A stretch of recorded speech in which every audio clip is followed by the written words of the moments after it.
everyone, this is Jody Grinwald, and welcome to another episode of the Today's the Day Changemakers podcast. This is a very special episode as I had the opportunity to interview 3 New Jersey YMCA CEOs, meet 3 leaders who truly care about their internal customers, their employees, and the members and the communities that they serve. So much packed into a longer podcast than usual. Too many important things in here for us not to share. Ernest Lemore is the president and CEO of the Ridgewood YMCA. His story is a true circle of life story. Listen in as he shares about being born in Haiti, how his dad said he could only go to 3 places when he was a kid: school, church, and the YMCA. Laurie Goganzer is a cause-driven leader with nearly 30 years of experience in the YMCA movement. She has helped to bring life-changing programs to people in New Jersey, New York, and California. Laurie is president and CEO of the YMCA of Greater Monmouth County, one of the largest YMCAs in New Jersey, following a merger in 2019 under her leadership. Zita began her career working at major investment banks on Wall Street. Her desire to advocate for social equality and serve community brought her back to her hometown of Hamilton, where she became the first female CEO of the Hamilton Area YMCA in 66 years. Please subscribe and share our Today's the Day Changemakers YouTube channel, stream on all popular streaming sites, follow us on Facebook and Instagram at Today is the Day Live It. That is Today is the Day Live It. Hope you enjoy this conversation as much as I enjoyed having it. Have a fabulous week, everyone.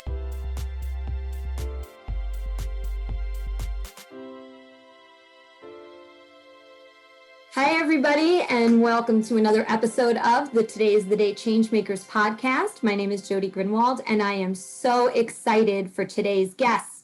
This is the first time that we are doing what I would normally call a roundtable discussion, but since we are on Zoom, it's like the Zoom Square discussion.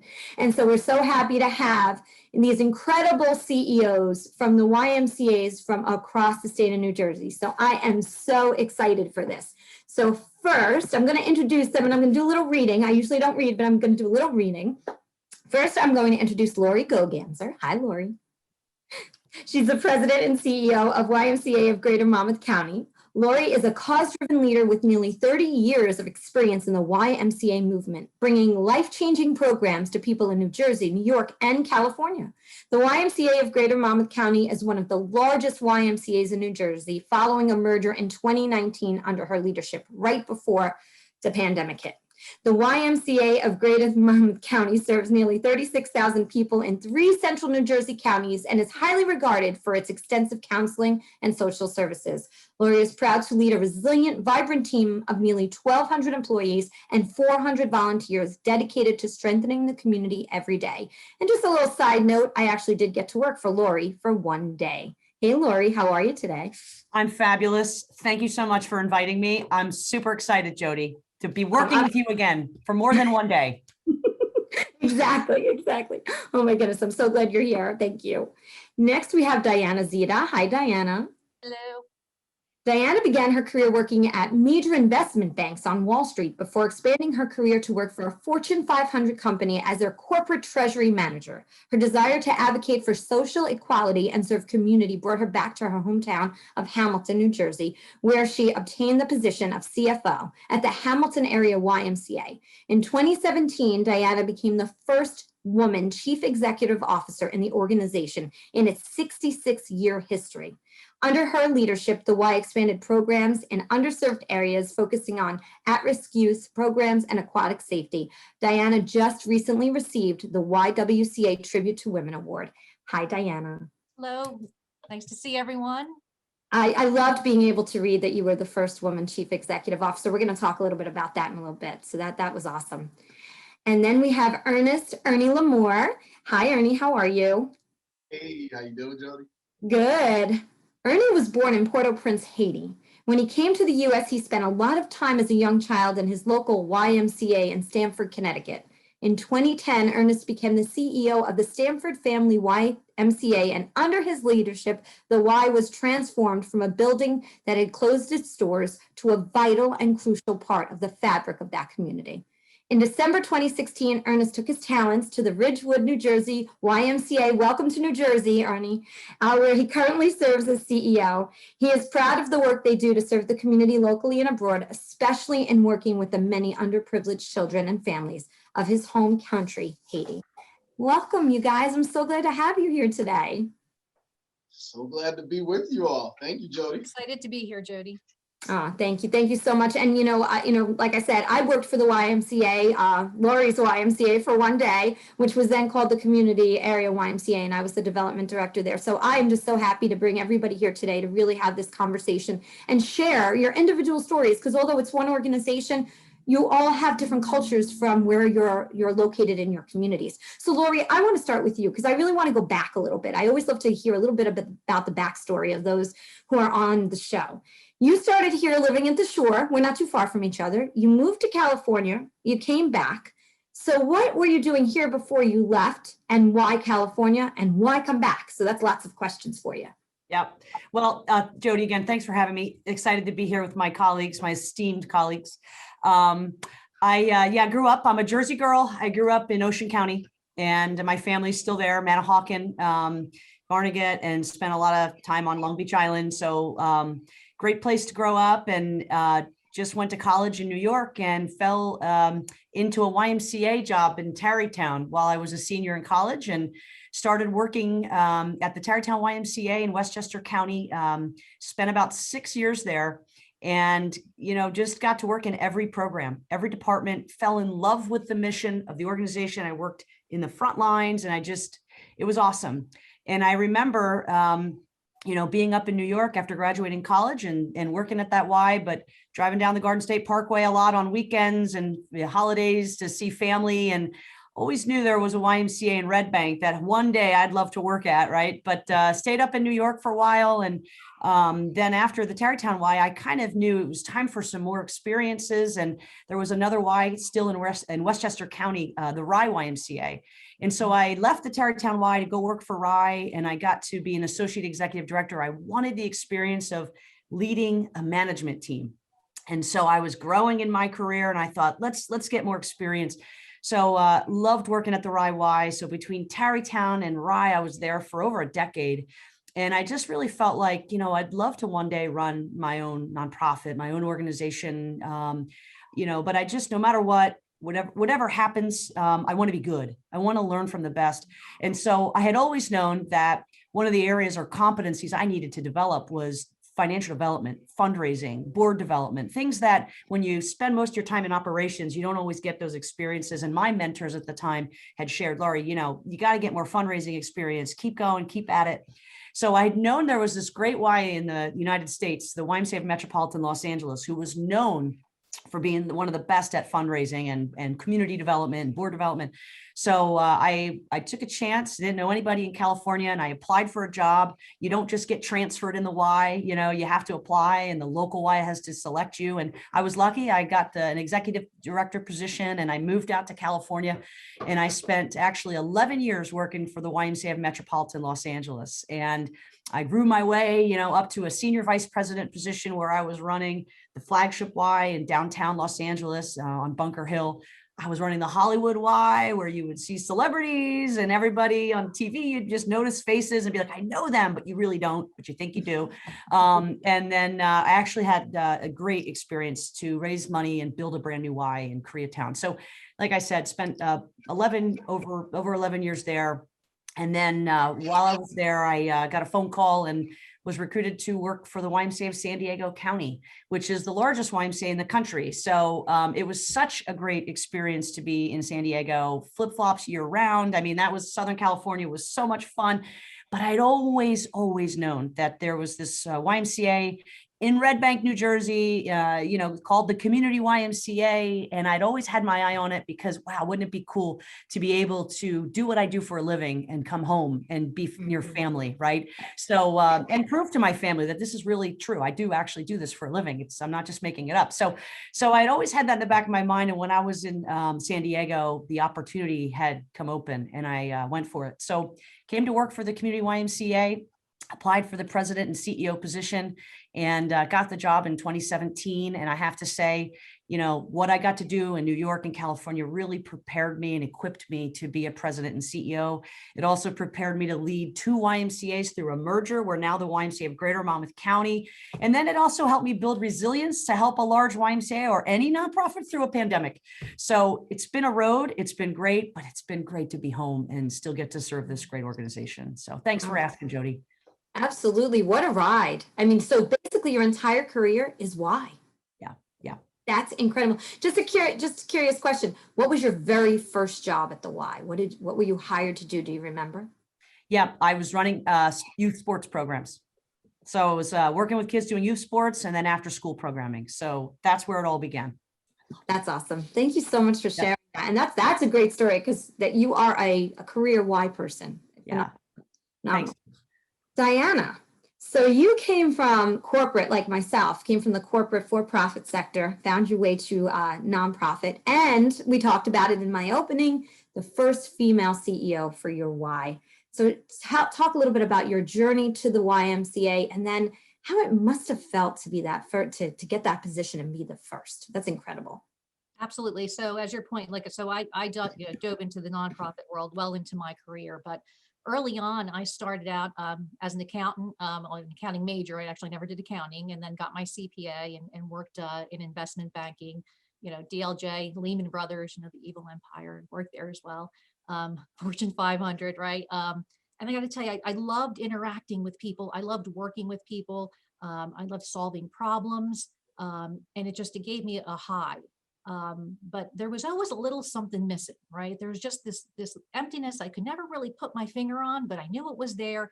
And it didn't matter how many successes I had, I always felt like I was missing something.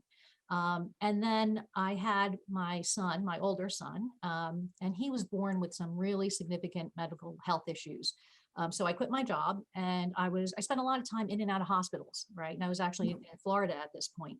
And this actually gave me the opportunity to meet a lot of extraordinary people. I realized that, there's a lot that, I became aware of a lot of things in the world and that life was very fragile, life was precious. And the one thing I realized was there was a connectivity to all of us. And it was this responsibility I felt that we had to each other and to humanity and to make a difference in life. And I kind of thought, wow, that's what I was missing all of this time. So I promised myself that when my son got better and I was in a position to restart my career again, that I would do something in the nonprofit world and I would use my powers for good, right? So I was going to jump in and I made this commitment in my head. And of course, you say these things and you're like, well, how is this going to happen? Like, how am I going to transition from, this corporate career into a nonprofit world? So I 11 years ago, I moved back to my hometown. And it was serendipitous, right? So I moved back to my hometown and all of a sudden the CFO position at my local YMCA opens up. And of course, I was like beside myself. I thought this was the greatest thing ever. I had another opportunity on the table and I was, balancing them both. And I just kept going back to the Y. And, my family, my mom and my sister were like, we get why you want to do this. My dad, not so much, because he's like, go this way. But I'm like, no, my heart is here. And it just made sense to me. It was a very emotional decision for me to come to the Y. I had, the YMCA song playing in my head. I had all these pictures. I'm like, we're going to do great. We're going to do great things. So I started here and again, as the CFO, and I don't think I was really ever a typical CFO. I was hardly ever behind my desk. So I think right from the start, they kind of thought, okay. And I love to go to the events, right? Because again, this is my hometown. I was fortunate enough that my CEO at the time didn't really mind me going to events on his behalf. So I ended up really kind of taking his place at a lot of events and sitting on a lot of boards and organizations. So when it became a very clear path to this seat. A few challenges along the way, but I eventually did get here. It was extraordinary to think that, after 66 years of this organization being around, that I was the first woman sitting in this seat. Just kind of blew my mind a little bit, right? But it also empowered me because I'm thinking, well, wow, I'm going to make lots of changes now. So, so that just gave me the ability to change staff and board and just do kind of what I wanted to do and add my flavor because, it was a complete real, change from what we were used to doing and seeing. So I am blessed to say that I am the first CEO, woman CEO, sorry.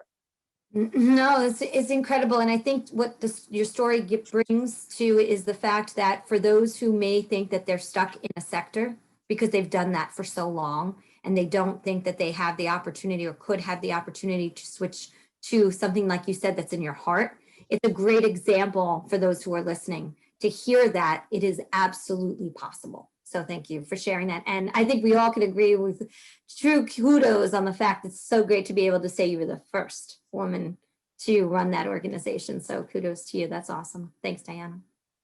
So Ernie, we're on to you now. And I have to say, I really so enjoyed reading your bio when I was reading it before, because the fact that you went from going from being in Haiti, coming here, and then being a child yourself, going to the Y and really experiencing the Y and then running 2 Ys, I think is totally incredible. And also I know that you did a lot with youth sports. So please talk a little bit about your story, which I found, like I said, I found incredible. Yeah, well, Jody, first of all, thank you for having me. And I really appreciate being here with, Laurie and Diana, great colleagues, extremely intelligent people running organizations, doing a great job. So my story is, a little different. I was born in Haiti and moved here when I was a little over 8 years old. And, my dad raised 6 of us on his own, strict household. My dad was, a strict disciplinarian. And so 6 children, 4 older sisters and a brother. So I'm the youngest of my dad's 6 children. And my dad laid it out for us from the very beginning when we moved there. He said, you guys can go to 3 places: school, church, and the Y, in that particular order. And so that was really it. I had no other options. And so being a kid that loved sports, I went to the Y, and I didn't know what else the Y had to offer at the time, right? And so I learned to play ball at the Y, learned to swim at the Y. I participated in, before and after school programs and summer camp, and never thought of the Y as a career ever during that time, right? I mean, I'm a kid enjoying myself, having a great time. I learned some great things there and met some terrific people along the way. Years later, I go on to college. I play football there, and my girlfriend at the time, my wife, junior year, she says, "Hey, dude, I've seen you play. You're pretty good, but you're not going to NFL. So your sports career is pretty much coming to an end after this year. So start figuring it out," right? Just brutally honest. I married an accountant. She sees things black and white, right? So she told me the truth. And so I said, wow, okay. What am I going to do? I love sports. I love children. During the summers, I'd work in youth sports camps, helping my former coaches out, doing various things. And an opportunity became available for me to work at the Stanford Jewish Community Center and do an internship there. And so that summer was, one of the best summers ever in my life. Met some terrific people along the way. And little did I know, one of the things my dad always expressed to us and said, hey, always put your best foot forward because you never know who's watching, all right? And people were paying attention. I'm having fun with these kids and, and enjoying everything that I'm learning at the JCC. Never thought that would end up being the place where I started my professional career at. And little do you know, with a semester remaining in college, they offered me a full-time position to become the youth sports and recreation director. And so that's how I got my foot into the nonprofit sector. So I ended up working at the JCC for 8 years, led a number of great programs, revitalized programs there. I was the assistant director of the JCC Maccabi Games, which is the Jewish Teens Olympics. And oversaw the entire athletic component of the program. Met some terrific people. And a year later, by chance, one of those terrific people that I had worked with on the Maccabi Games ends up joining the board of directors of the Stanford YMCA. And she says, hey, I want you to meet our new president and CEO. He is looking for somebody to come in and be his number 2 and help revitalize this place. I know you're reading everything that's going on in the newspaper. The Y at the time was a mess. They were going to sell a portion of their facility and close down operations and try to reinvent themselves. And so they didn't know what they were going to do. And so Mark Ketley and I, who was the president and CEO there, great guy. We had a lot in common. We met one time and spent 3 hours talking. He was a baseball player in college. I played football in college and we hit it off. And he says, hey, listen, I want you to come here and work for me and be my number two. I want you to run operations, bring all these great programs you ran in town. People here know you, they like you, they trust you. I'd like for you to come here and help me reopen this place and re-energize it.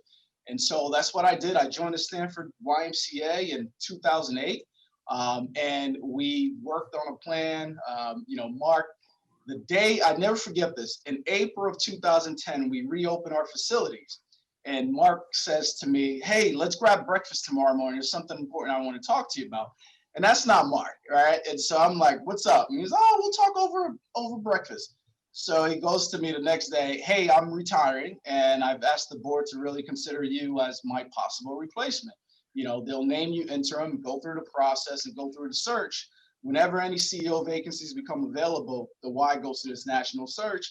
And so I went through a national search. I did a pretty good job, I guess, doing my interim level work. And they named me permanent president and CEO of the Stanford Family YMCA.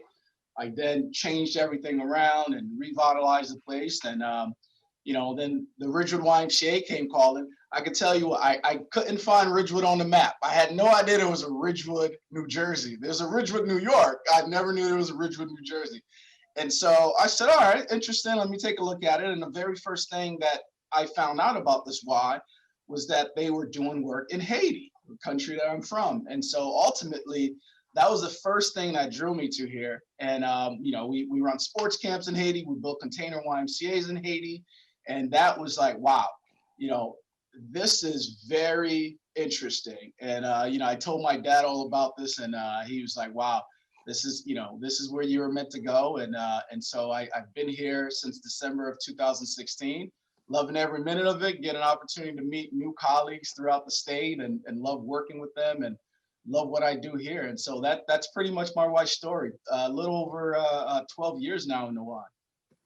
So it was a really good thing that he said one of the 3 places that you can go to was the Y, because look at what it's done for you now. Incredible. Absolutely. Well, all of your stories are so different, but all of them lend themselves to talk about the heart and the soul of the Y and your Y. And I have to say, when I worked, when I got my position there, I really didn't know what the YMCA did. I had no idea. I was one of those layman people in the community. I knew my kids were part of Y Kids, and I didn't still know what all of the programs were. So I think what's really important is through our conversation today is to really have you share what's unique about your Y, because each one of you have, you run a Y, but in a community that's very uniquely different. So Diana, I kind of want to start with you. What brings the uniqueness to your Y? What do you think the culture there is? So when I look at the Hamilton Y, I see it as, the community is our family, and it's our responsibility to take care of our family. But I will tell you, through the 70 years that we've been in existence here, our Y has done different things at different times, depending on what the community needs. And that means that we're adaptable and we're relevant. And that's why we're still here and we're still thriving, even through this pandemic. And to point that out, we were doing many different things before the pandemic, but as soon as that hit, we pivoted and we were naturally doing this. We understood what the community needs because we listened to them.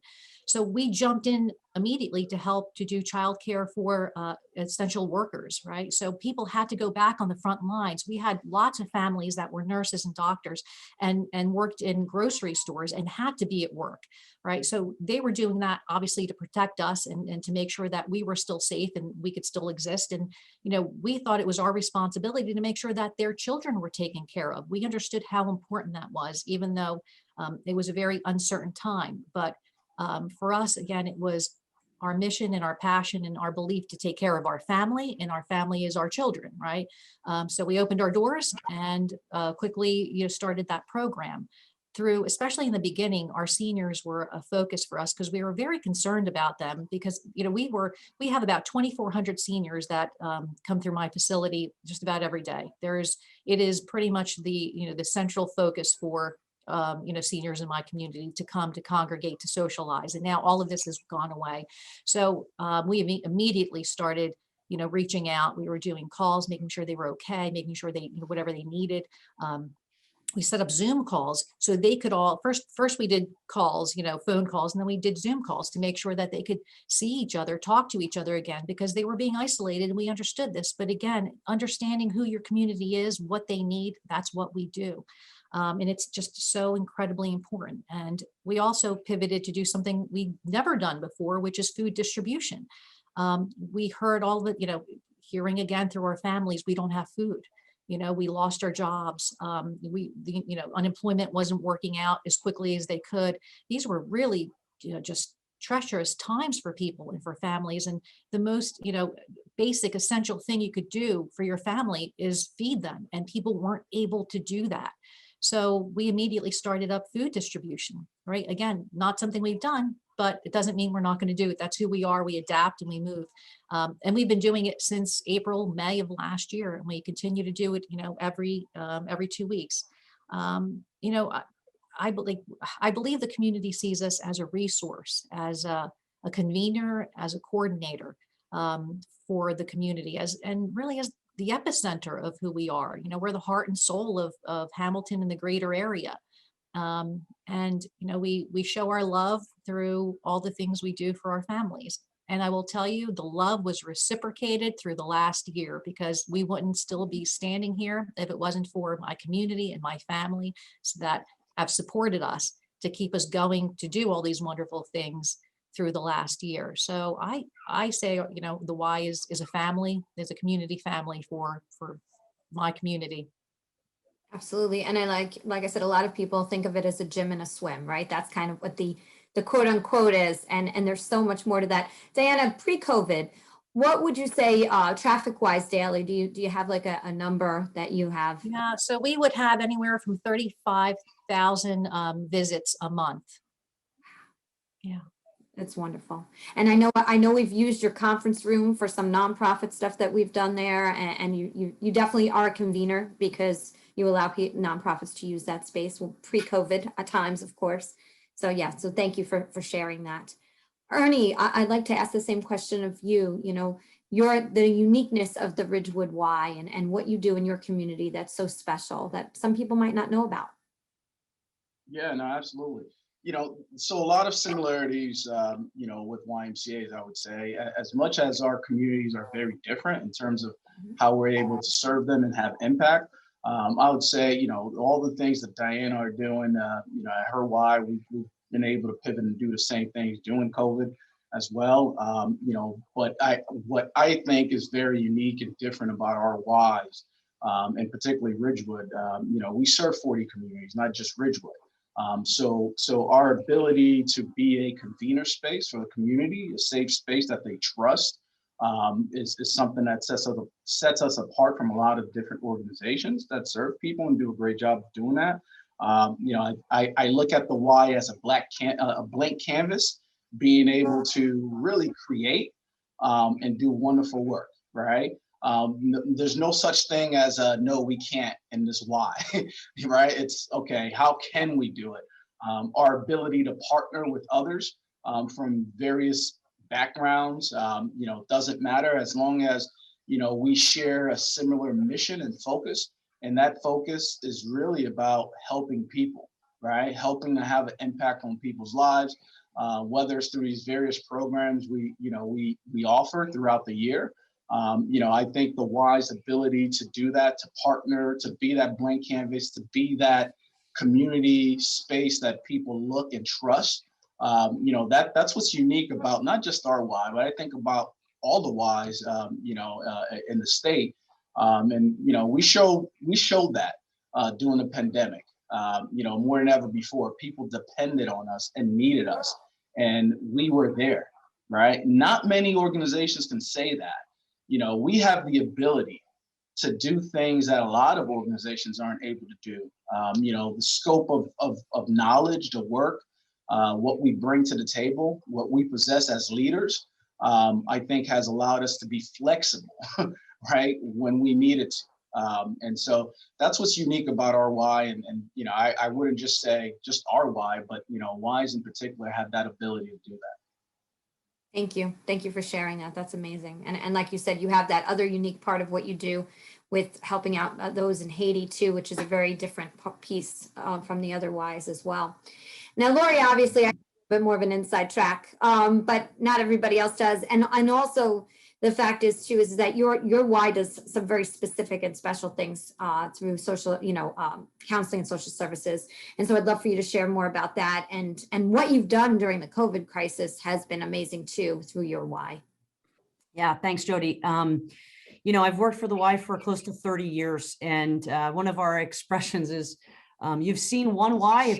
If you've seen one Y, you've seen one Y. And they're very much, our cause is to strengthen the foundations of the communities where we exist, right? But Ys can be so different in so many ways as well. There's a uniqueness to our communities. We exist if a community supports us, and we're here in good times, right? We've always been like our YMCA, the YMCA of Greater Monmouth County, has been serving Monmouth County for over 145 years. So we have a legacy and a rich history of being there for the community in good times and in bad times, times of crisis, like right now. So, our Y was like many Ys in the country. We had to pivot, right? So everything shut down, our membership, our programs, those governor's orders. And we knew there were a lot of people counting on us. And just like Diana said, and Ernie, we had to shift our focus. So we took our YMCAs that were really seen as health and wellness centers, and with pools and all the fitness activities and what you would typically think of a Y. And what we did is we converted them to what we've called community care centers. We really were focusing on community care during a crisis. And so just like my colleagues across the country, emergency child care for essential workers, we had to figure out how to serve folks at home, so how to create a virtual format for programs, blood drives, food distribution. But one of the things that was really cool is we had an existing partnership with the VNA and the community health centers, and we started a COVID testing site at the Red Bank branch. And we started doing that back in May. And it was, we're still doing it. You could drive up, walk up, even bike up and get a test. And we've actually tested over 2,000 people as of now. So we also started doing vaccinations. So back in January, we have been doing the Moderna vaccination for folks in the community, and we have vaccinated over 4,000 people. So when you think about how did we adapt, how did we transition, how did we continue to remain relevant and serve, it was really by creating these community care centers to serve during a crisis. But that uniqueness for us, which really was different than what a lot of organizations were doing, including the Y, is the community YMCA, before it became the YMCA of Greater Monmouth County, it's been doing counseling and social services since the 70s. So it's a unique part of what we do. There's only a handful of YMCAs that do this nationally, but we have an extensive therapeutic counseling and support services team. So we actually have a psychiatrist on staff. We have licensed clinicians and therapists, and we serve the community in mental and behavioral health. And so that was something that was already in place for our Y. And I have to say that the work has grown tremendously. The need in the community has grown tremendously during the pandemic. Think about all these lockdowns and social isolation and just job loss, not to mention sickness, loss of loved ones. So, what's really scary is right now, where they say 1 in 3 Americans are grieving the loss of a loved one. That's a lot of loss in our country. And there was a CDC did a survey over the summer, and of all the folks that responded, I think 43% of the respondents said that they're seeing or they're feeling symptoms of anxiety, of depression, an increase in substance use. And here in New Jersey, suicide attempts, suicide deaths have increased by 50% since August. So it's just, wow, it's taken a toll on New Jersey, our nation, and our team of clinicians and social workers have really stepped up.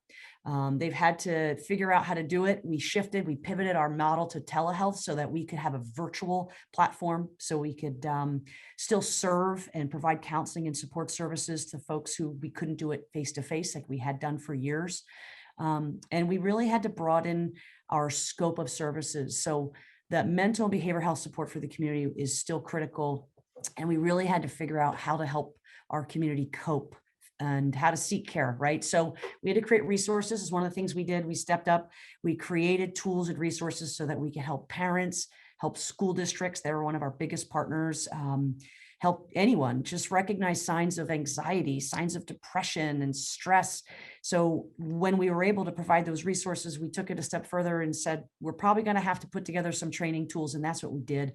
Our own staff teams were reeling in stress, and it was hard to get folks to even want to come back to work during a pandemic. So the anxiety is real and it's just growing. And so we've provided mental health training to our own internal staff team, but we've also been called on by the community to go out and provide mental health training as well to other organizations. So that's been important to the community, and that's where we've been serving. We've been doing a lot of stress management webinars.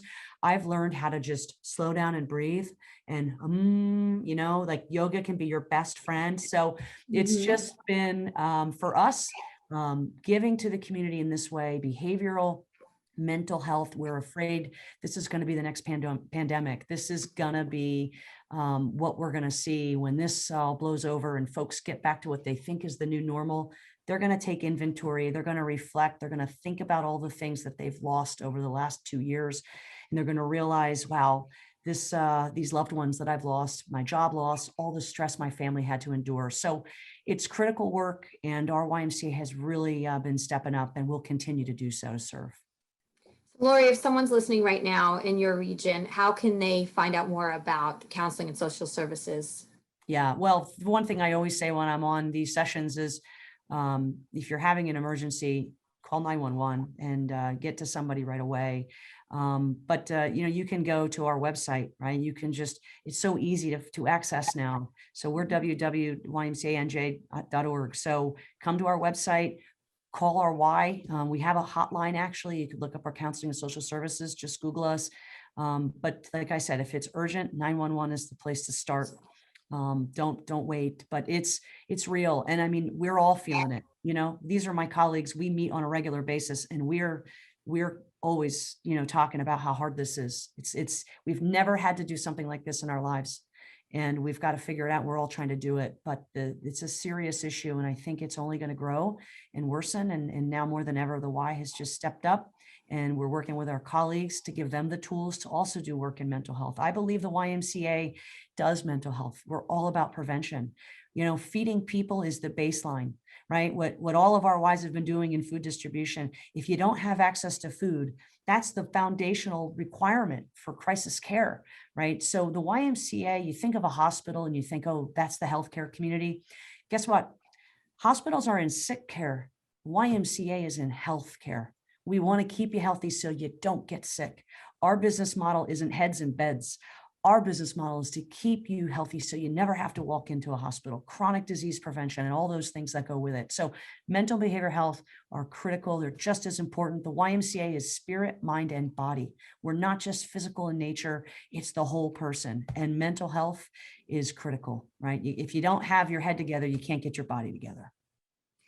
And you're not passionate about the Y at all. No, right? no, I know. It's something that it's every day I get up and I'm like, come on, can I just get more excited about the Y?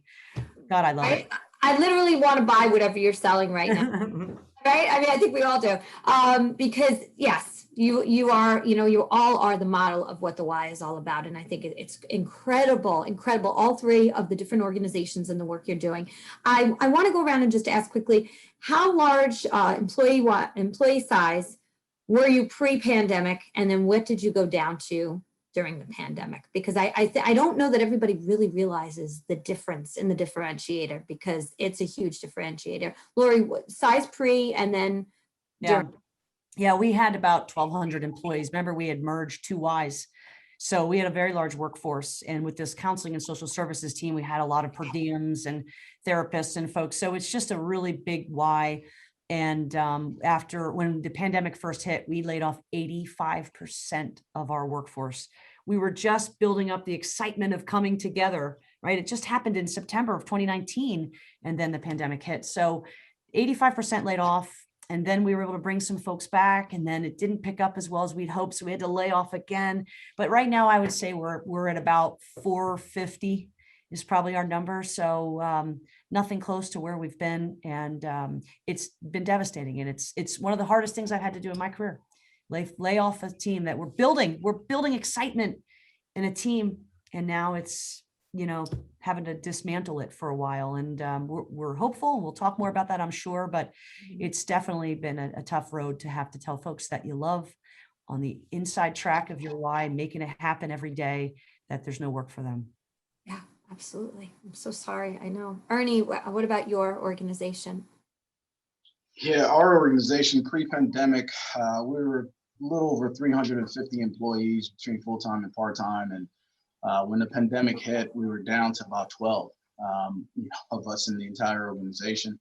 And now we're hovering around 75 to 90 employees between the full-time and part-time staff that we've been able to bring back. But yeah, I mean, like Laurie said it well. Toughest thing I've had to do in my career, tell people I've grown to, love over the past 4 years, knowing their families and knowing how difficult this was going to be on their lives.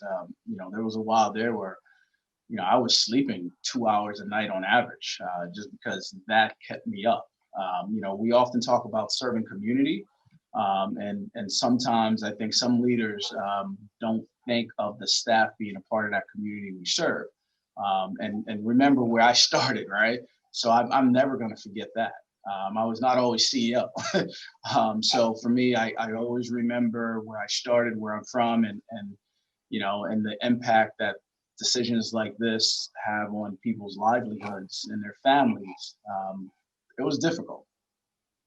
I'm sure, because you're very much sound like you're servant leaders. You really do care about, not just those coming to your door, but those who are your staff members, who are your clients as well, right? Your internal clients. Yeah. Yeah. Diana? Yep. So my numbers are very similar to Ernie. We were about 340, 350 on average. We were down to about a dozen right after, COVID hit. And we operated like that for a very long time. And to both Ernie and Laurie's points, it was the hardest thing emotionally as a leader that you would have to do to have so many conversations. And they were just the most challenging conversations I think I've ever had, because it wasn't even something I could control, right? This is absolutely out of my control. And that was the challenging part for me to absorb, right? We're back now up to almost 90. So we're growing and we're building, and I love this build back. And as we grow, we're bringing back more staff. So that's the good part of this. But it was those first few months, I think were probably the most challenging ever in my career. And I don't think I'd ever want to have to relive them again. But now sitting here and building back up again, there's so much optimism and positivity in the staff, and there's this they're re-energized. And I feel it. I feel that energy coming back, and the hope.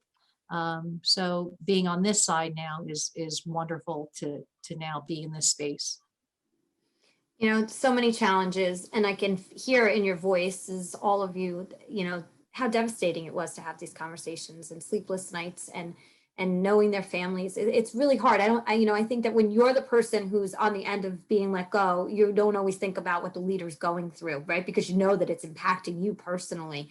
But, for people like yourself, sleepless nights and really being upset and hurt that you have to do it. Like you said, you have no control. In the midst of all of the chaos, we always like to look towards the things that lessons learned or things that were positive.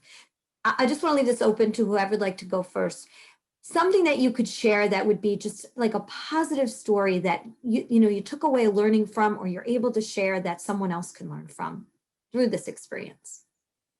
Well, what I can just say, Joe, is, I'll tell you, the nonprofit community has been hit so hard during this challenge. And typically when there is a crisis, it's usually the nonprofit community that's the first to step in, right? But typically it's also one of the last to receive government funding and support. So I'll just start with the legislative challenges. The financial challenges have been tremendous. And if you're a larger nonprofit like us, you don't qualify for some of the small business loans and the PPP funding because you have too big of a workforce. And there's a lot of challenges here. But I have to say that's one of the things that does keep us up at night. If there was more financial support for the nonprofit community. But what I can say is if you're really thinking about, challenges that we're all going through, yes, laying off our staff teams and the morale, right? The hurt from that, the remaining relevant, like we've all stepped up to say, how do we serve during a crisis? How do we keep our mission relevant? And I think we're doing that. We've lost so much revenue, and it's our jobs as CEOs to maintain our business, to create a sustainable plan, no matter what the circumstances. But there are some wins that we're seeing. And I could say that in general, RY is more resourceful than we've been.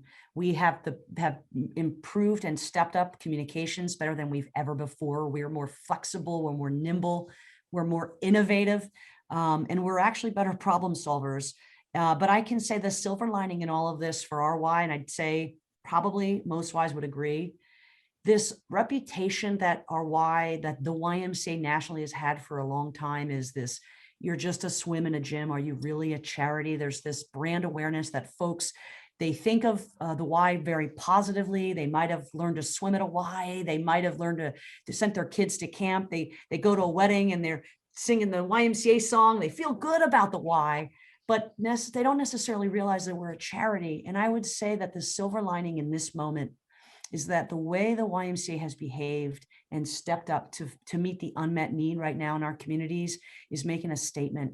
And our YMCA has seen more volunteerism, more financial support through fundraising than we've seen in a very long time. So I share that we're always looking for the positive, and this is the good. This is the stuff that brings us hope, that we're seeing this could really be a game changer for our organization. We're a charity, and we only can exist if a community supports us. And I think we're telling our stories well, and the word's getting out. Thank you for sharing that. I'm really big on nonprofit is tax status, right? It's what we're not, right? We're not a profit organization, but we are a for-impact organization. And I really wish that was what this sector was called, because when, who wants to go through and talk about what we're not? Let's talk about what we do. Every time we talk to somebody, we provide impact, positive impact. So thank you for that, Laurie.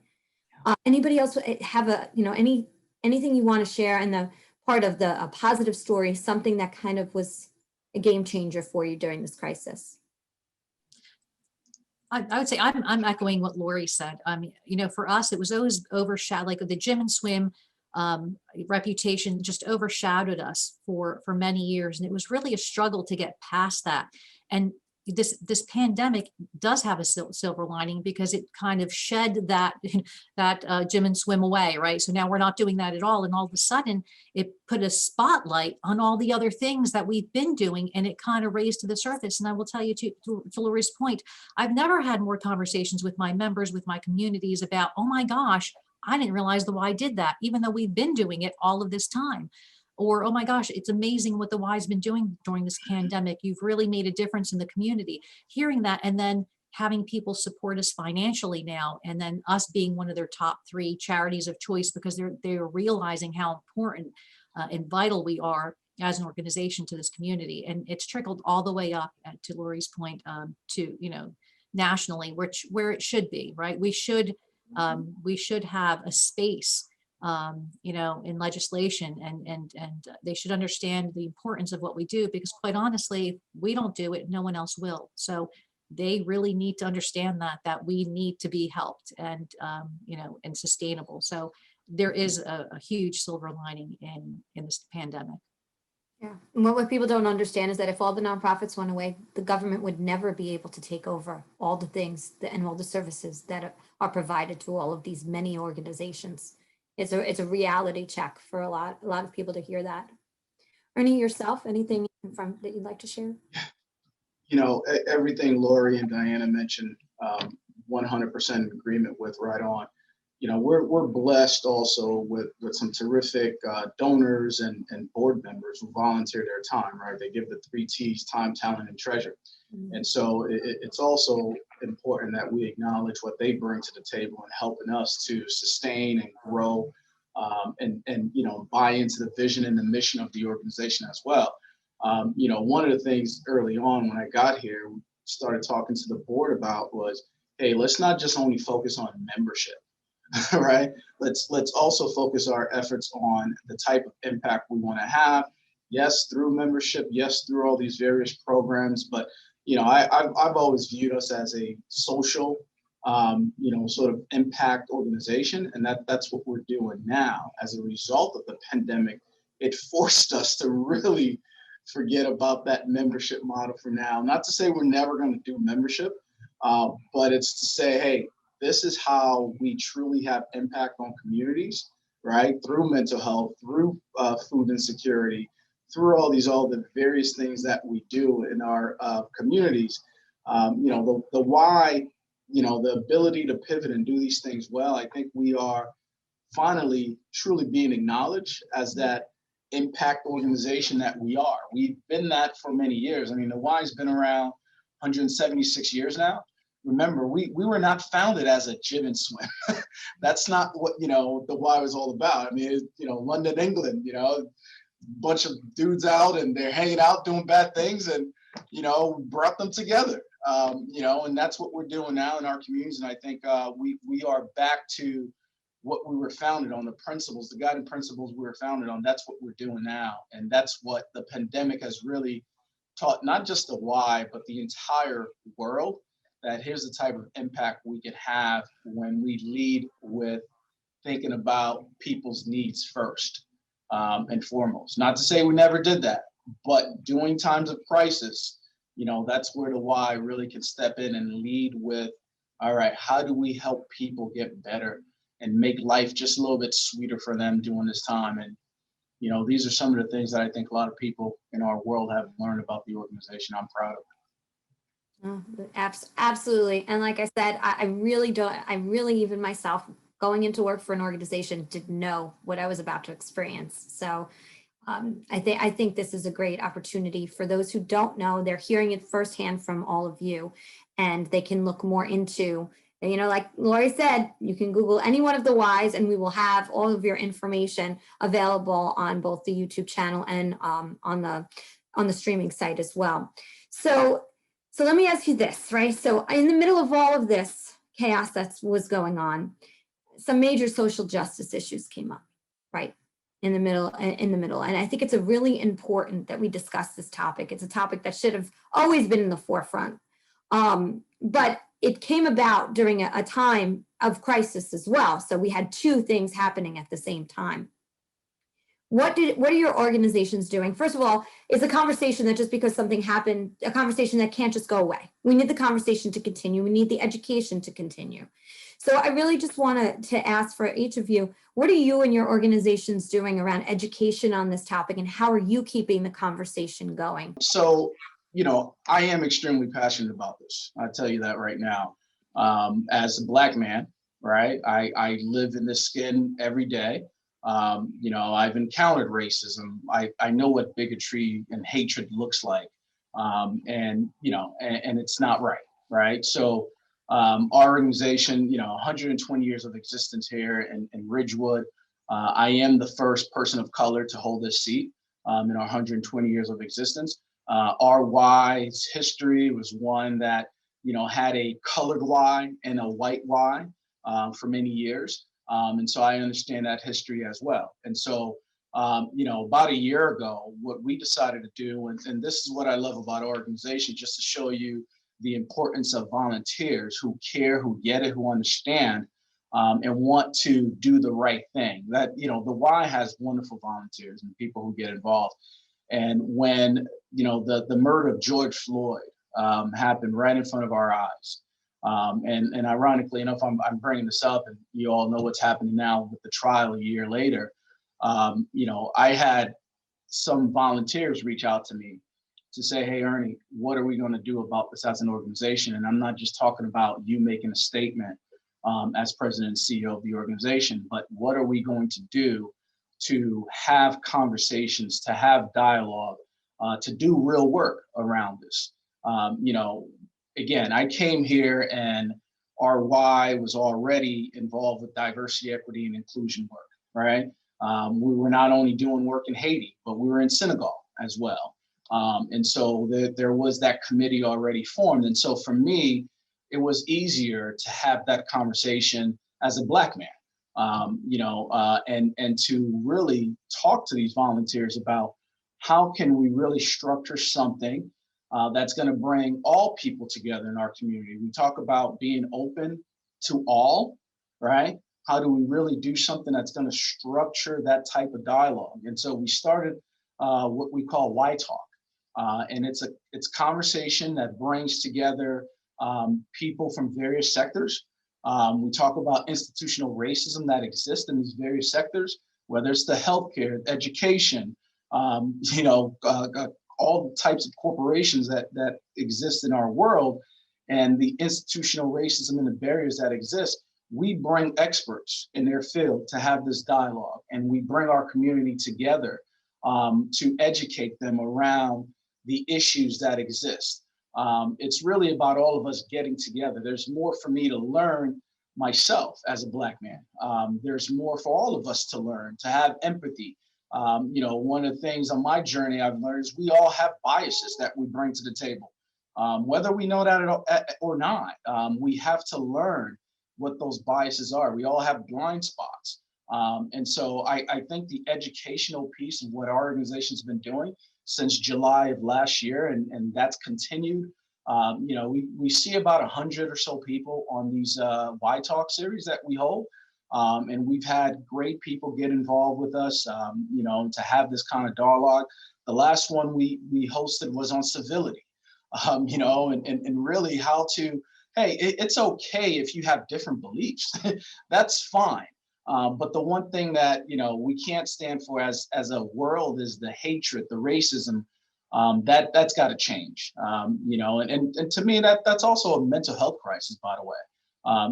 We've got a lot to learn, and we still have a lot to do in terms of educating our entire society about, ways to go about eradicating racism and hatred and bigotry in all its forms, right? It's sad to see what's happening now, and it's been happening for many, many years, obviously, but now it's at the forefront, with even our Asian Pacific Islanders brothers and sisters and what they're experiencing. And it's great to see that community is rallying to really have dialogue, to really have understanding and support.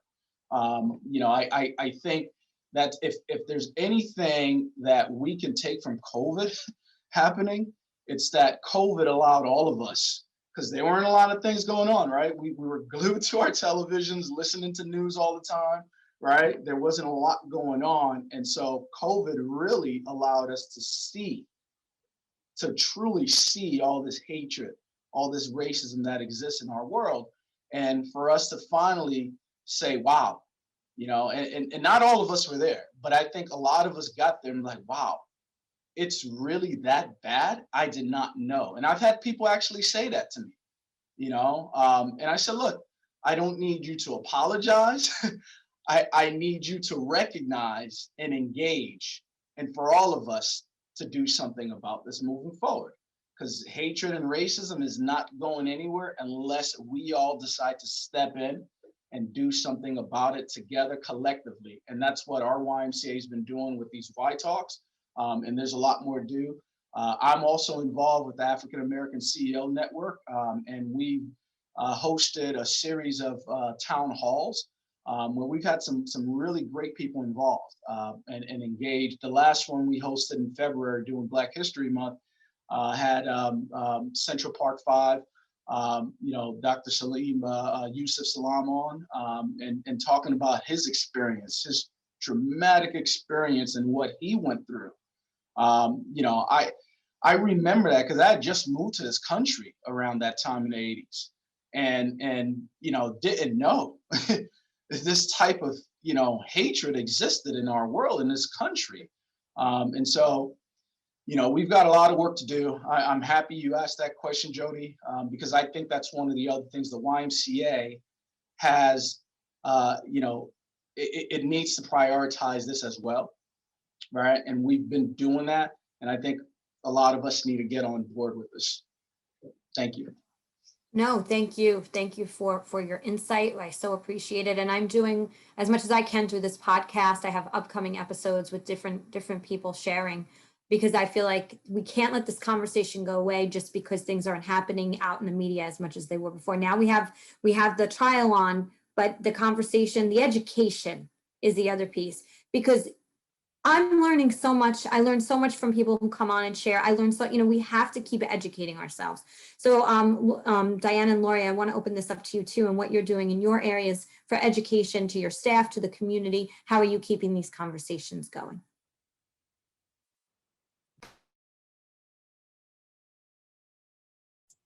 Do you want me to go, Laurie? Or okay. Go ahead, Diane. Sure. So first of all, Ernie, I've been to your Y talks and phenomenal. I've encouraged my board and my staff to log on, because they truly are transformational. Just to sit there and listen and just absorb everything going on. I don't think you could make a greater impact than to hear those conversations. So I want to personally thank you for putting that together, because it has been phenomenal. So for us, we look at the Y. We've always been an inclusive organization. It's in our mission, accepting all. But I feel like prior to the pandemic, it's been passive, right? So we make people feel comfortable, right? We put our literature in different languages. We're welcoming, but it's been very passive.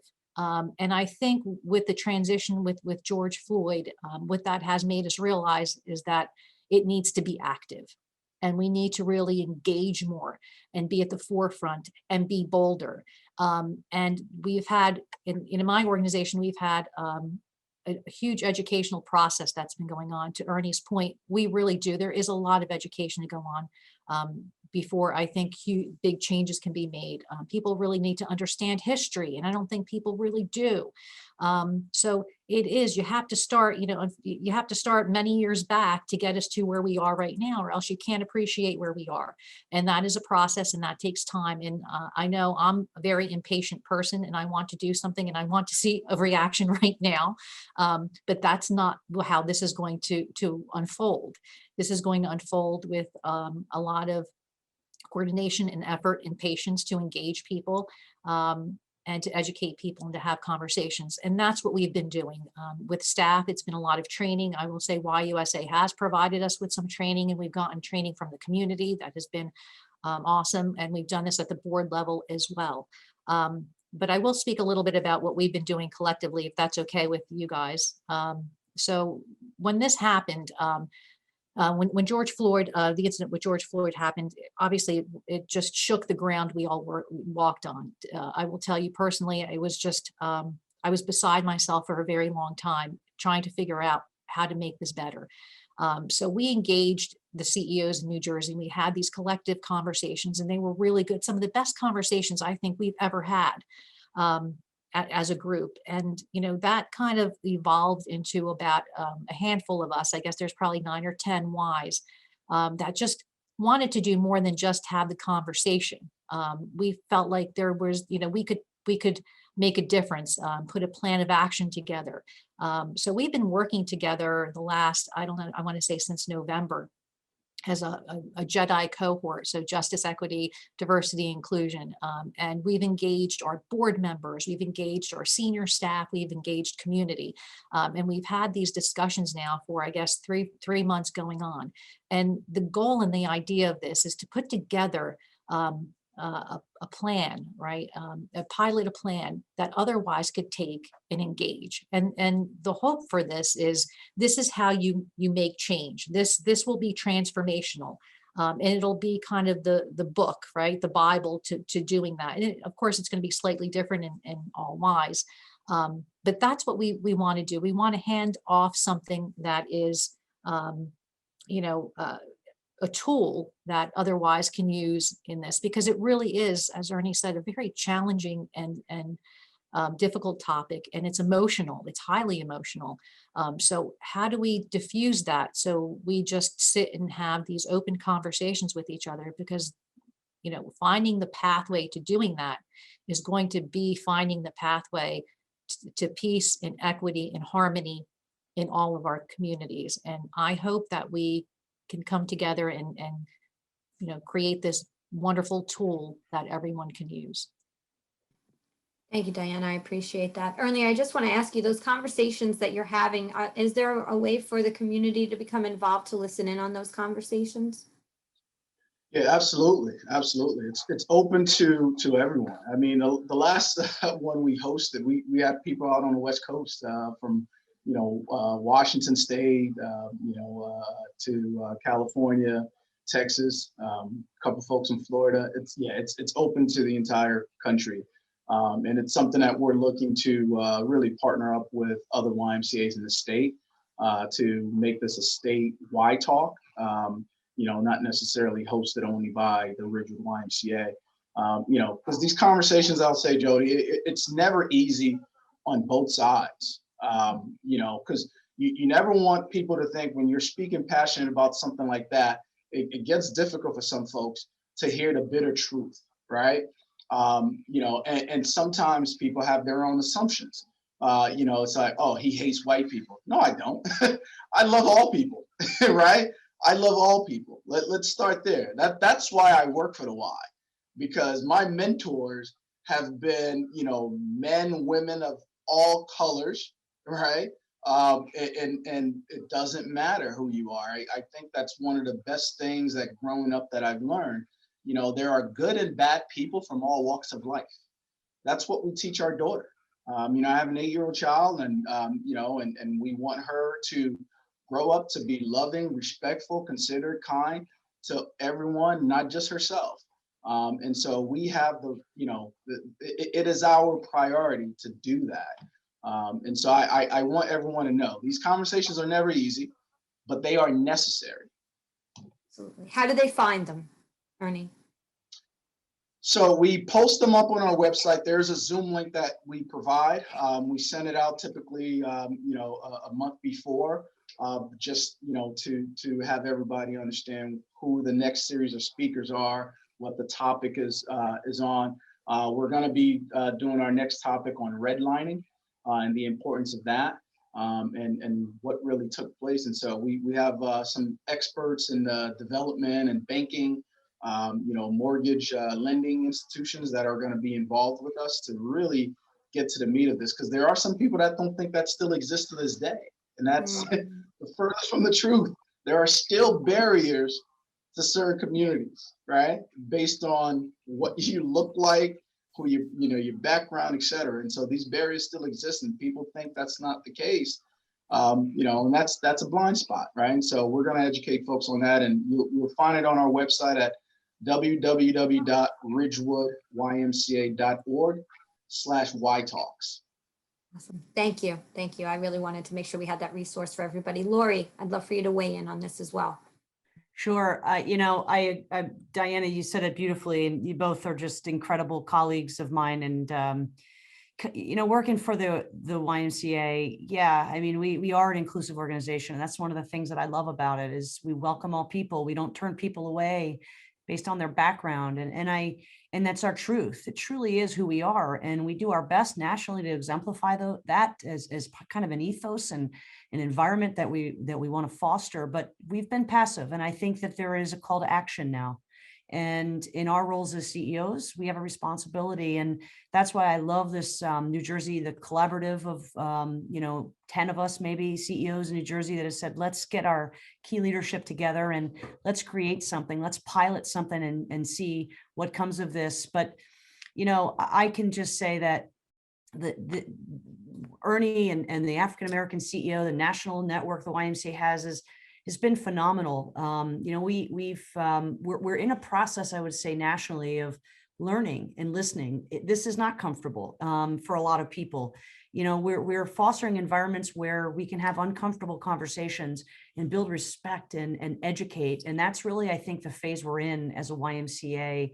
I know that's where my Y is. And I'm pleased because we did a strategic planning process. It's funny, it launched. We literally were a new Y. We merged in September of 2019.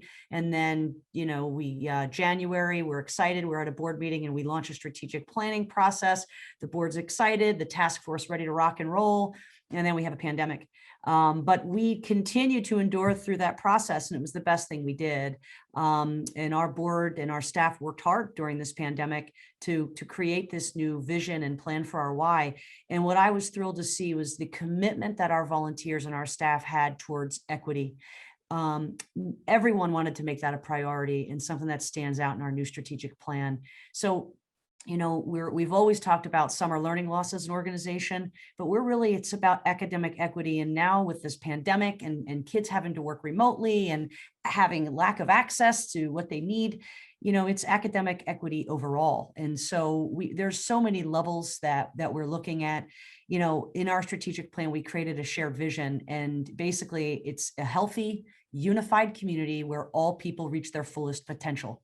And I love this new vision statement, right? If you think that healthy, right, that's who we are as an organization, but unified, which just implies we're bringing people together where all people reach their fullest potential. And so for me, I'm excited as a leader of an organization that has, a board of 40 plus people that unanimously said, this is it, this is who we want to be. And a staff of 1,200 people that are behind this and driving this. There's a lot of stuff that we're doing, but like I said, we're doing a lot of education right now. Our management team has been committed to this. We meet regularly, and at every one of our management team meetings, we've been watching a video series by Emmanuel Acho, a prior national NFL football player, called Uncomfortable Conversations with a Black Man. And you can YouTube this. It's phenomenal. He interviews different guests, and it's literally conversations about things that you wouldn't necessarily feel comfortable talking about, but it's educational. And so we've been doing this with our management team, and we'll spend an hour on this, and we'll facilitate group discussions, and we're doing trainings. We're implicit bias. Ernie mentioned it. We all have biases. We don't realize they're unconscious in many levels sometimes, but at the end of the day, it's the training of our staff. It's diversity, dimensions of diversity trainings, sitting in on webinars and just listening, and looking even at ourselves inwardly. Does our board, does our staff teams reflect this community? And we have work to do, right? So we're looking inwardly at what we can do to walk the talk and to just get that education, and working collaboratively with other partners and other YMCAs. But another thing that was exciting for me is I was called to serve on a task force with the New Jersey Department of Civil Rights. Rachel Apter, they did a paper on the recent surge in youth bias crimes in New Jersey. And to be a part of that conversation with leadership throughout the state of New Jersey about what can we do about the criminal justice system and keeping kids out of the juvenile justice system, right? And that's the why, that's the prevention side. So for the YMCA, for me to be at that table, we serve almost 40,000 people just in Monmouth County and Ocean County alone, right? Through mental health work. And we're busy and we have this influence. What can we do to make a change, to make it better? So at the end of the day, I think that's also what is happening with my colleagues is we're being called to important conversations. And that's really where it's going to start, is talking about it. So Jody, I am thrilled that you asked us this question, because it's not just a health crisis. We have a real issue going on here, and it's at the human being level of just loving your neighbor, right? It's really what it's about. So, we're in this, the YMCA nationally is in this, and this is just the beginning, I think, of a new level of commitment from our organization.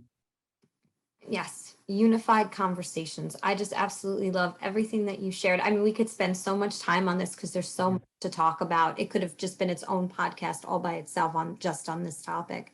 So I know, and I want to make sure that, we can have you back maybe in a couple of months to really give an update about what's going on in your worlds, because there is so much that you're all doing. So I want to thank you all for sharing that and for the work that you're doing. And I want to make sure that those who are listening check out the different Ys and all the things that they're doing. I have 2 more questions that I want to ask you, and I know we're running short on time, so we're going to call them kind of like a speed round. And then I want to make sure that we get get you back on again, and we'll get an update on some of and have a little bit more of a conversation about this topic, because I think it's so vital that we continue. I think the whole thing is if we talk about continuing the conversation, we need to continue that conversation, and we just started it. So again, we'll try to have another one in a couple of months as well.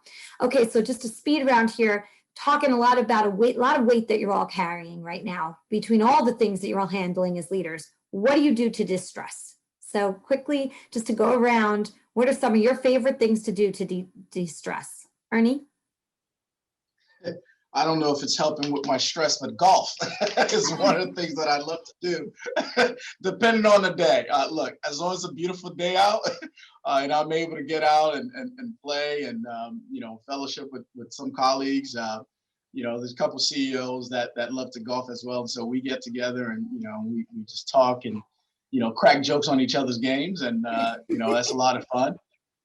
Prior to my fourth knee surgery, I used to play pickleball and play basketball in leagues, but my wife's had enough of the surgeries, and so so no more basketball. But those are really the things that and I love spending time with my family. My daughter, she's at that age, 8 years old, funny as could be, cracks us up, and I love spending time with her and my wife. There's always a lot of fun times at the Lamore household, and usually I'm the butt of their jokes, but that's okay. I'm used to it. I told you, I grew up with sisters, so, but it's all good. It's coming from a place of love, and they get it back from me too. We play a lot of board games when I trash talk them, and so it's only right that they give it back to me. But I trash talk them, and they give it back to me, and it's never ending story. And I'm outnumbered. It's 2-1. So Exactly. I love every minute of it. But that's what I like to do to distress, get away from it all, family time, and hitting the links. That's awesome. That's wonderful. Yep. As long as you're laughing, that's right. That's the best medicine is laughter. Laurie? Absolutely. Oh, well, for me, I love family time, being at the beach, my dog. It's just my son. He's 9 now. He's a hockey player. Watching him play hockey is fun. But I have to tell you, what I've gotten into during this pandemic is pop-up camping. I am a new pop-up camper. My family, my brother, his family, my nephew, his family, we all meet up. We've been doing it we don't now, it's been winter, but in the spring and summer, we're going back to it. We bought them last year, used off of Facebook Marketplace, spruced them up and just started going to campgrounds. And it was the best. We're outside, we're distanced, we felt safe, but we could be around each other. And I have to tell you, it's not for the weak of heart. I have to tell you, the pop-up camping is not easy. They tell you if you can do a pop-up camper, you can do anything, but it is, very just de-stressing and just being out in the environment. We know there's a lot of studies about getting out in the woods and hiking, and I love to cycle. I love to surf. There's just so many things I love to do. My wife says I'm exhausting. So at the end of the day, anything I could do to be outside, be with my family, and pop-up camp. So that's my thing. Love it. Well, Laurie, you have very low energy. I know. Low energy. Absolutely. I almost fell asleep listening to that. I don't know. Oh my goodness, I love it. I just want to bottle her energy because she's got every time I talk to her. And what about yourself? So I run, but I won't admit that openly most of the time because I'm not a really good runner, and I don't run outside because I trip on things. So I run inside on a treadmill. But that's what I do every day because, it kind of gets my positive energy flowing, my chi going, and I love doing that. But, I've got a great family, and family has been really my epicenter during this whole pandemic. And we go outside, we walk, we laugh, we bust on each other. That's been just our release and our joy. And of course I'm Italian, so I've been cooking a lot. And I say that reluctantly because, I put on the COVID-19 and I'm trying to get the COVID-19 now off because, I don't have anything to do. So I'm going to make some pasta, right? And that has not been good for me. But But it's fun, and it's, enjoying, just being with family and eating and doing those things. To me, I find enjoyment in a de-stressing way. So yeah, I need to do a little less of the cooking, a little bit more of the running, but all in all, it's been an okay year.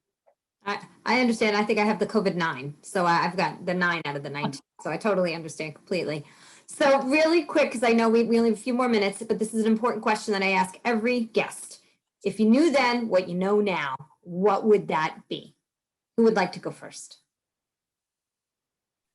I'm happy to jump in. I was telling you earlier my story of going to California and, working in New York and all of that. But I'd mentioned that I had always talked and thought about this Red Bank YMCA, exit 109 on the Garden State Parkway, and always reflected, wow, how nice it would be to be home and still do what I do for a living. Well, what I didn't tell you in the story is that I actually, when I was working at the Tarrytown Y early in my career, I was so interested in potentially getting to that Y that I grabbed my mom on a weekend and said, Mom, let's go take a tour of the Red Bank Y. And so we did. We just showed up there on a Saturday. And I put my resume together, and it was horrible. There was like nothing on my resume at the time. So I remember just taking a tour and leaving it at the front desk with some front desk person and saying, hey, if you're ever hiring, so I left my resume, and it's funny, they never called me. So when I was coming in and applying for the CEO job, in 2017, they got a kick out of that story that I had a kind of passively applied and never got a call. And here I am now applying for the CEO job. But what's reflective for me is, looking back, I was disappointed. I kind of felt like, gosh, why can't I get this opportunity to be home? I was loving it out west, but I was homesick, and I had a family and I had a son, and gosh, I longed to come home, but I longed even, to also just keep going with my career. And I love this organization so much. So I was really just torn, and always reflecting back, thinking, gosh, I just wish I could have gotten that job. I'd have been home. I would have been able to go to my nephew's graduation or this or that. And but now looking back, I realized the timing, it just wasn't right. It wasn't meant for me at the time.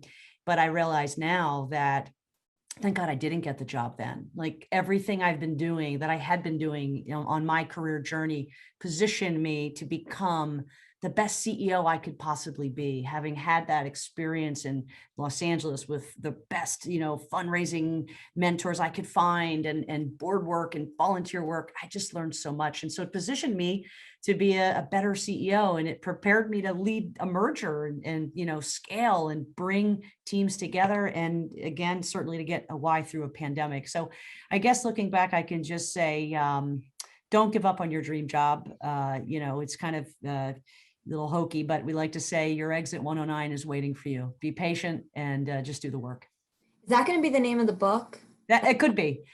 I was, when you asked the question, you said, what if you knew then what you know now? Really, I was just going to write liquid diets don't work, but that's an obvious statement, right? We've all learned that. That's not unique. And I was just going to say they don't work. I've tested it a million times.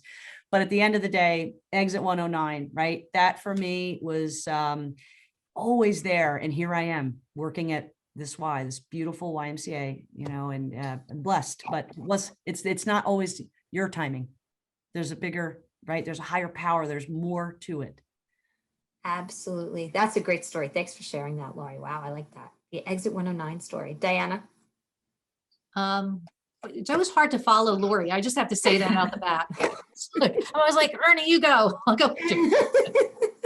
Sorry. Use the liquid diet one. It works. It's true. No one's going to argue. Just go liquid diet.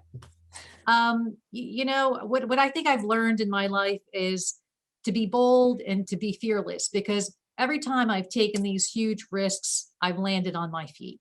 And then I just have to remind myself of that, because we all do these things. Obviously, to get to where we are, we've had to take those bold risks and be fearless, or else we wouldn't have gotten here.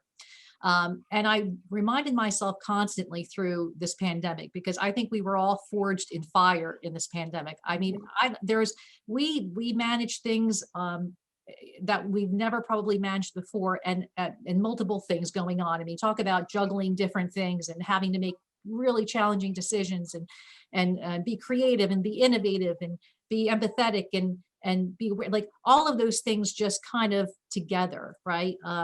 It was challenging and I loved it all at the same time, right? It was just, this space of growth over this last year. So what I would say to people, I just be bold and be fearless. You're gonna land on your feet. Believe in yourself. You will succeed. Awesome. Thank you, Diana. It's true. It's getting through that fear. That's the key, is not stopping, because that fear paralyzes us. It's working through that. Ernie? Yeah, I would for sure go to the bathroom before this hour-and-a-half podcast, because now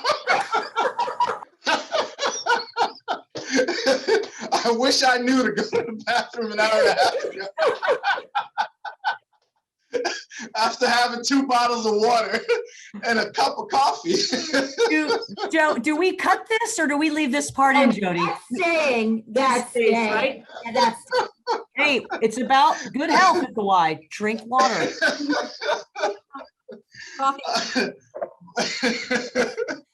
But no, first of all, Laurie, do not ever change who you are. Every time we get together, she cracks us up no matter what. I mean, it makes work that much better. So I appreciate you. I love you who you are. Don't ever change. Keep it going. So if I was to say anything I've learned from this is, I mentioned earlier how, there was a couple of weeks there where I slept maybe 2 hours a day. Part of it was I was going through a tough personal time myself. My father passed away from COVID. He's the man that, I loved and admired and, was my superhero. And so, you had a lot of that going on too during that time. But what I learned throughout that entire process is, look, there are things that are beyond your control. Stop sweating the small stuff. I wish I knew I would have slept a little bit more, because there are a lot of things beyond our control. I lived every day watching the news and, taking it all in and allowed a lot of negativity to sort of creep in. And that's not who I am as a person. I'm not a negative person at all.